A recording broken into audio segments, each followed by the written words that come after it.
జయ కృష్ణ ముకుంద మురారి, జయ కృష్ణ ముకుంద మురారి. హే కృష్ణ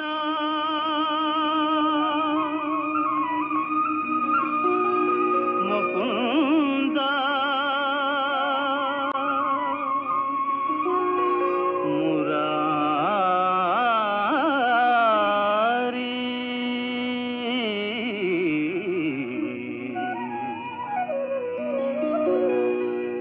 జయ కృష్ణ ముకుంద మురారి, జయ గోవింద బృంద విహారీ, కృష్ణ ముకుంద మురారి.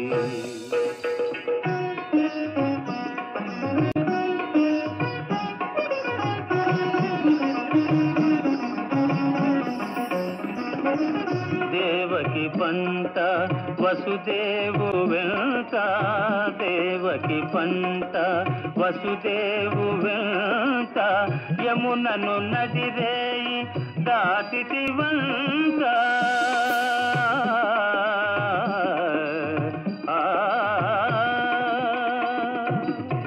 వెలసితి వంట నందుని జింత, వెలసితి వంట నందుని జింత, రేపల్లి ఇల్లాయేనంత. కృష్ణ ముకుంద మురారి, జయ గోవింద బృంద విహారీ, కృష్ణ ముకుంద మురారి.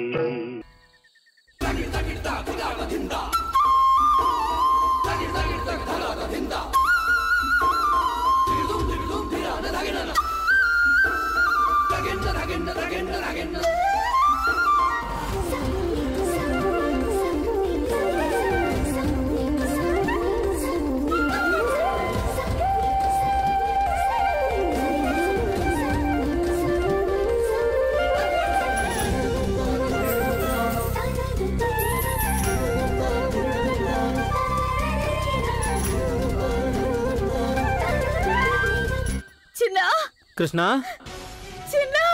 కన్నయ్య, కన్నయ్య. అమ్మ రాధా, తల్లి రాధా, తల్లి నువ్వు ఎలా చెప్తే నేను అలాగే చేస్తాను. ఈ ఒక్కసారికి మీ నాన్న మాట వినిపించుకో అమ్మా. ఋషభానుడు గారు, నేను వస్తున్నప్పుడు అంత రాత్రివేళ రాధమ్మ తల్లిని గోకులం వైపు పరిగెత్తుకుంటూ వెళ్ళగా చూశాను. గోకులమా? గోకులమా?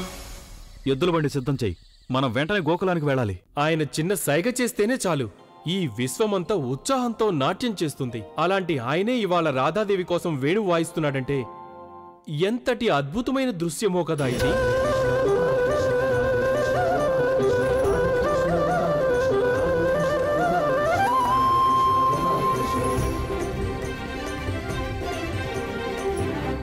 చిన్న కన్నయ్య, చిన్న కన్నయ్య, చిన్న కన్నయ్య.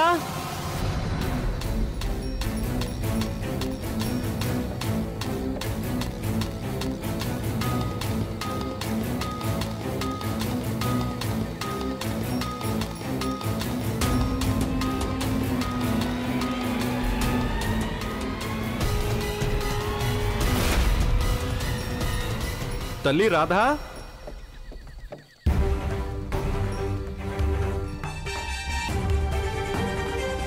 రాధా,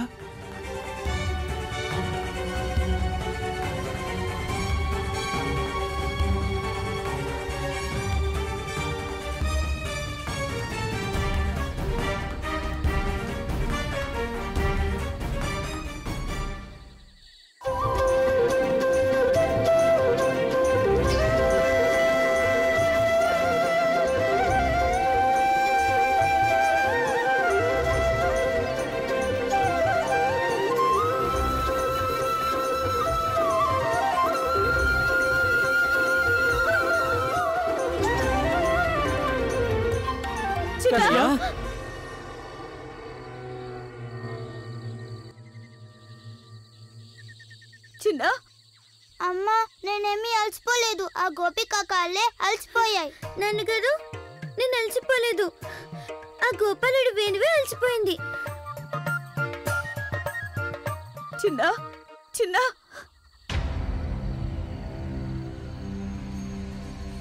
చిన్న కన్నయ్య చిన్న కళ్ళు తెరువు చిన్న.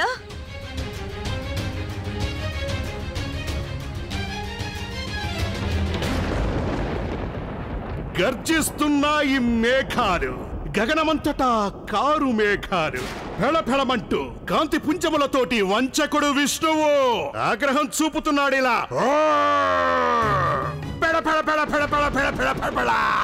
ఇవాళ కొత్తగా ఏదైనా శరీరవాణి వినిపించవా? ఎప్పుడెప్పుడైతే ఆ విష్ణు కంస భగవానుడు చూసి భయపడుతూ ఉంటాడు, అప్పుడు విచలితుడై ఇలాగే ప్రవర్తిస్తూ ఉంటాడు. కానీ ఇక నీ వంచన పని చెయ్యదు. మాయావి వినో, ఇలాగే 5 సంవత్సరాల క్రితం ఇలాంటి వాతావరణంలోనే ఓ అశరీరవాణి నాకు వినిపించింది. ఫలితంగా దేవకి అష్టమ పుత్రుణ్ణి కనడం జరిగింది. వాడు ఇదే వాతావరణంలో ఇదే రోజు పుట్టాడు, ఇదే రోజు చస్తాడు.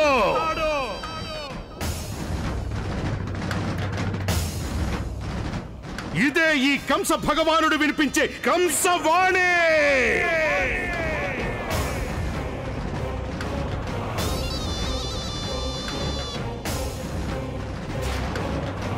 భగవంతుడా, అంటే ఈ రోజు రాత్రితో మన బెంగలన్నీ తీరిపోతాయన్నమాట.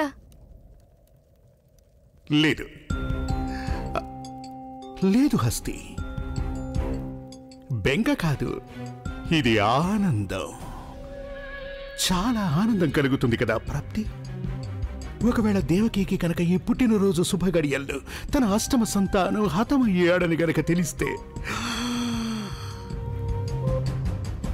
ఇక ఈ శుభవార్తని వసుదేవ మహారాజుకి దేవకికి నువ్వే తెలియజేయాలి. ఎలాగైతే ఆ రోజు వసుదేవుడు నాకు నిజం చెప్పడానికి వచ్చినప్పుడు నువ్వు ఎలాగైతే మధ్యలో దూరిపోయి అలాగే పరుగు పరుగున వెళ్ళావో, అలాగే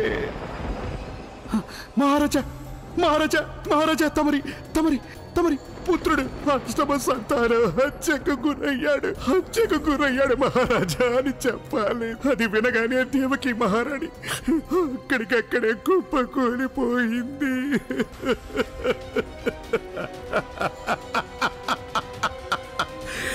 శిఖరాసురా, చాణూరా, ఎక్కడున్నాడు ఆ బ్రహ్మరాక్షసుడు శిఖరాసురుడు?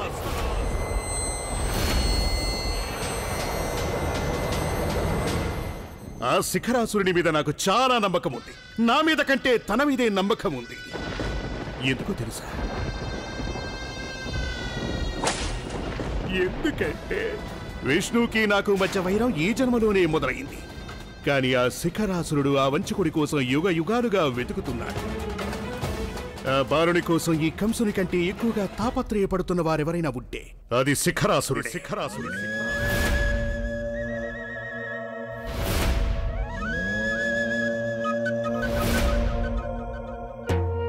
స్వయంగా చావు వాడికి ఎదురుపడినా సరే వాడు ఆ చావుని ఓడించి ఆ దేవకి అష్టమ పుత్రుని వధించి తీరుతాడు. నారాయణ నారాయణ.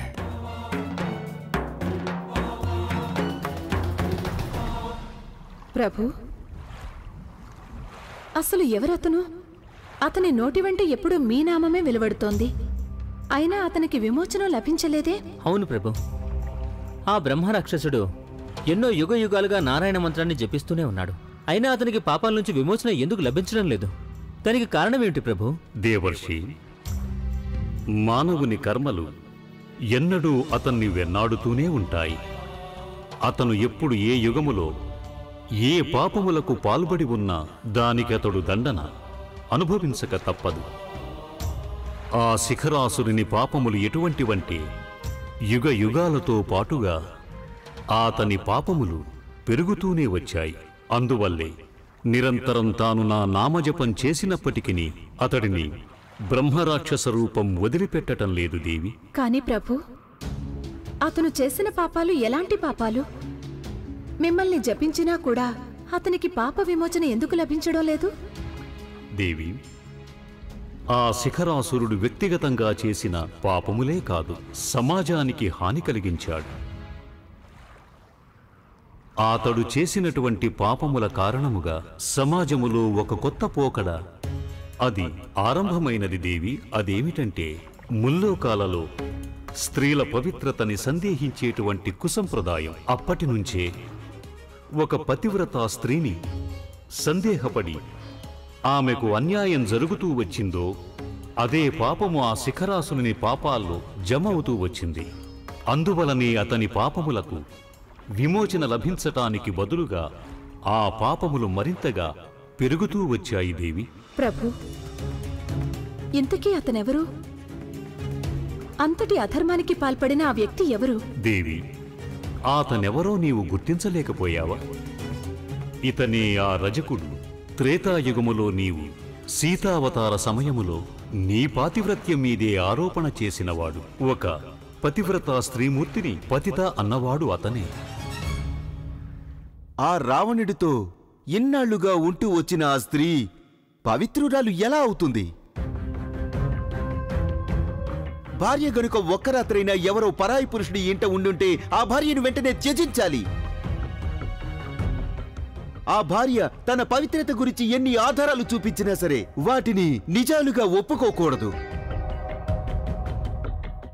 స్త్రీ పవిత్రత ఎప్పుడు రుజువవుతుందంటే పురుషుడు తన అనుభవ జ్ఞానంతో ఆ స్త్రీని పరీక్షించినప్పుడే. భార్య ఎట్టి పరిస్థితుల్లోనూ భర్తకున్న ఆస్తిగా భావించాలి. భర్త వారితో ఎలా భోగించినా ఎలా ఉపయోగించుకున్నా భార్య భర్త సొత్తు. దేవి, నాడు మానవుడిగా జన్మించినటువంటి అతడు భార్యల పట్ల నాటిన అనుమానపు విత్తనాలు కాలగమనంలో అది భర్తలందరి మనసుల్లో భార్యల పట్ల కఠినాతి కఠినమైనటువంటి ప్రవర్తనకి దారితీసింది. మరింత బలాన్ని పుంజుకుంది. ఆ పాపానికి స్త్రీలు మాత్రమే కాక ఈ సంపూర్ణ మానవ సమాజం అనుభవిస్తోంది. అలాంటి పాపం కారణంగానే అతడు మానవ రూపం నుంచి బ్రహ్మరాక్షసుడిగా మారాడు. నారాయణ నారాయణ. కానీ ప్రభు, నాకు ఒక్క విషయం అర్థం కావడం లేదు. ఆ బ్రహ్మరాక్షసుడు తమ కోసమే ఎందుకు వెతుకుతున్నాడు? పైగా సదా అతని నోటి వెంట మీ నామం మాత్రమే ఎందుకు వస్తుంది ప్రభు? ఓ నారాయణ, దయచేసి నన్ను క్షమించు. నా కారణంగా ఒక పతివ్రత స్త్రీ పవిత్రతకు కళంకం ఏర్పడింది. నేను పాపాత్ముడి, నన్ను నీ శరణాగతుణ్ణి చేసుకో. నాకు ఈ పాపం నుంచి విముక్తి ప్రసాదించు. చూడు, ఈ లోకములో ఎవరైనాను ఎలాంటి పాపపుణ్యాలకు పాల్పడినా దాని ఫలితాన్ని అనుభవిస్తే తప్ప వారికి విమోచన లభించదు.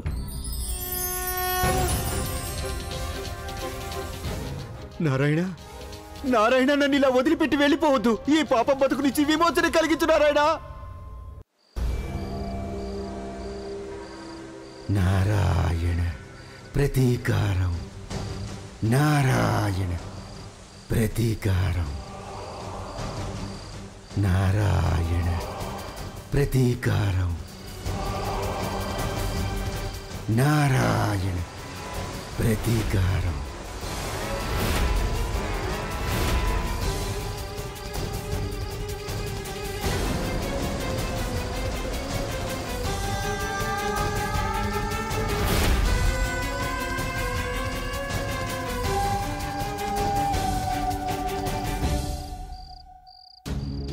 చిన్న కళ్ళు తెరువు చిన్న.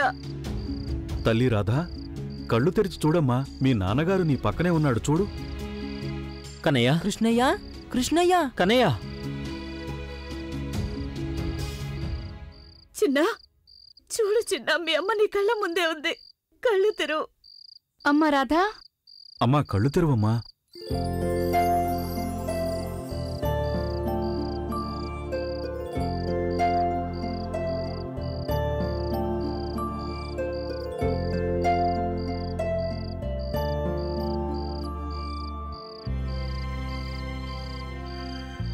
చిన్న, నీకేం కాలేదు కదా? అవునమ్మా, నేను బానే ఉన్నాను. ఇంతకీ ఆ బర్సానా పిల్ల గోపిక నాన్నగారు, ఆ వేణువు వాయించిన వాడు. ఆ పిల్లకి కాళ్ళు అలసిపోయి ఉంటాయమ్మా. అతగాడికి ఊపిరాడుండదు. అవునమ్మా, నేను ముందు నుంచి చెప్తూనే ఉన్నాను గోపికకి నా వేణువు నాదం మీద నాట్యం చేస్తానని పంతం పట్టొద్దు అని చెప్పాను. కానీ నేను ఎంత చెప్పినా తను వినిపించుకోలేదు. అయినా ఏమని వినిపించుకోను? ప్రతి మాటకి ఒకటే మాట. నాన్నగారికి 1,00,000 గోవులున్నాయని. నేను చెప్పేశాను తనకి, కానీ తను 1,00,000 గోవులు చూసిన మొహం అయితేగా నాన్నగారు. చాలా పొగరా గోపికకి, ఊరికే వాగుతుంటాడు.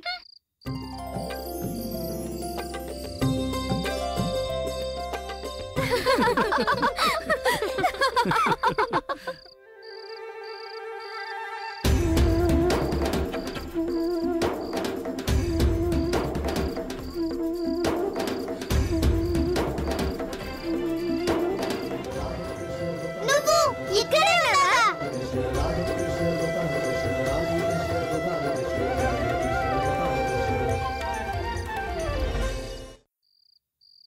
అవును కన్నయ్య, నీకు రాధెవరో తెలియదు కదా? ఈ పాప నా ప్రియమిత్రుడు వృషభానుని కూతురు.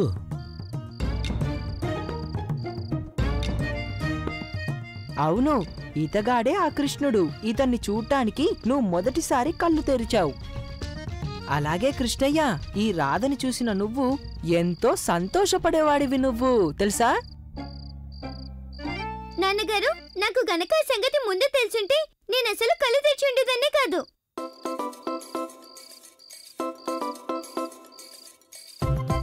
అన్నయ్య, నువ్వు సరిగ్గా చూసుండవు.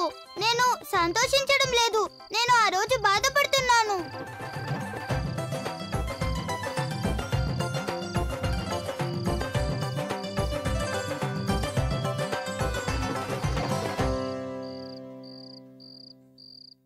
నందబాబు గారు, రోహిణి నక్షత్రంలోని ఆ శుభగడియ వచ్చింది. ఆ గడియలోనేగా మన శ్రీకృష్ణుడి పుట్టినరోజు వేడుక జరుపుకోవాలి. మిత్రమా, నేను నీకు ఇదివరకు కూడా చెప్పాను, నీ పుత్రుడు కృష్ణుడికి మా అమ్మాయికి మధ్య ఏదో సంబంధం ఉండే ఉంటుందని. అప్పుడు వీళ్ళిద్దరి నామకరణం చేయడం అనేది ఏకకాలంలోనే జరిగింది. ఇవాళ ఇది ఎంతో అనూహ్యమైన సమయం కదా. ఈ రోజు వాళ్ళ 5వ పుట్టినరోజు వేడుకలో కూడా వీళ్ళిద్దరూ కలవడం ఎంతో గొప్ప సందర్భం. మిత్రమా, నువ్వు గనుక అనుమతించినట్లయితే. అనుమతి అంటూ నన్నిలా కించపరచుకు మిత్రమా. ఇది కేవలం మనిద్దరికి మాత్రమే కాదు, మొత్తం గోకులానికి అత్యంత ఆనందకరమైన సమయం.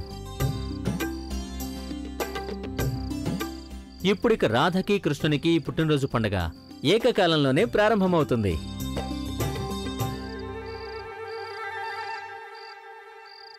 పొగరిపోతు రాధా, వాగుడుకాయ కృష్ణ.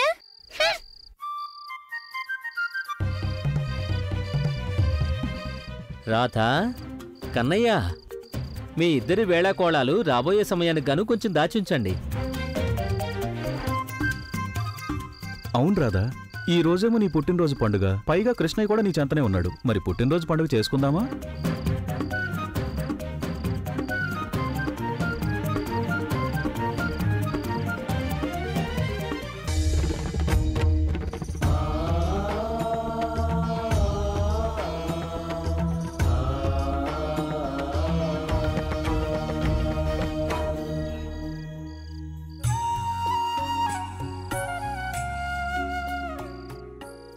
ఎలా అనిపిస్తున్నదంటే నారాయణుడు మరియు సాక్షాత్తు లక్ష్మీమాతలాగా శ్యామల వర్ణము మరియు బంగారు వర్ణంతో అదే దివ్యశోభ. గోకులం ఈనాడు గోలోకంలా మారిపోయింది. జై శ్రీరాధ, జై శ్రీకృష్ణ.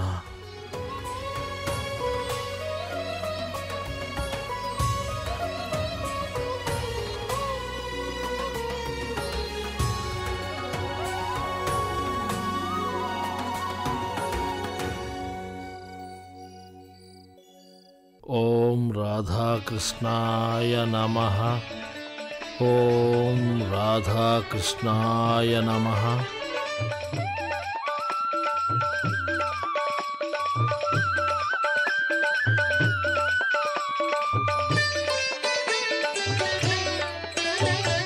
మోహన మురళీ